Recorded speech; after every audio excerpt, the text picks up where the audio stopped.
Thank you for joining us on today's segment of Neonatology Today Media. I'm your host, Kimberly Hillyer, and today we have with us Erica Komisar. She is a clinical social worker, psychoanalysis, and parent guidance expert who has been in private practice in New York City for over 30 years. Her new book, Chicken Little, The Sky Isn't Falling, Raising Resilient Adolescents in the New Age of Anxiety, has come out.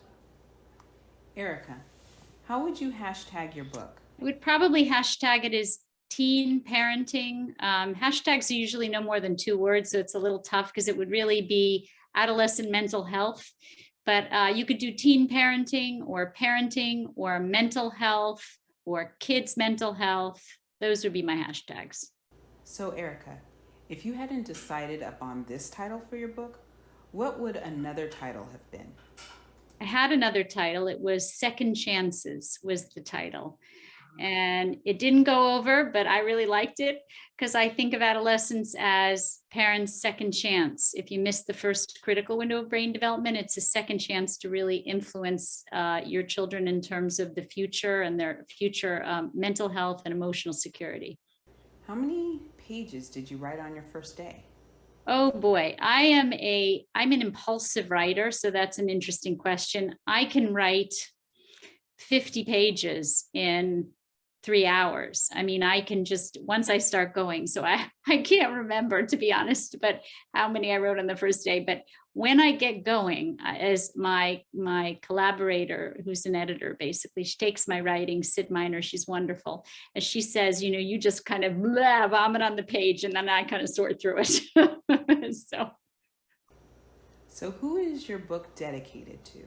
Oh, my book it's interesting, dedicated to my own children. I have 3 children. They are 22, 20, and 17. I have 2 sons and a daughter. And they are my inspiration for all the parenting books I write. And my husband, who has supported my career and is my hero in many ways. How did you come up with the design for your cover? So, well, that's easy. They give you 2 from the publisher, and they usually give one that's not so good and one that's great, and that they make it easy for you. But actually, it was a discussion because the cover had to be optimistic. There was one cover that was kind of the sky being dark, and there was another cover that they sent me, which is the cover of the book, which was skies and balloons and sunshine. And the truth is that this book is hopeful. It's a hopeful book.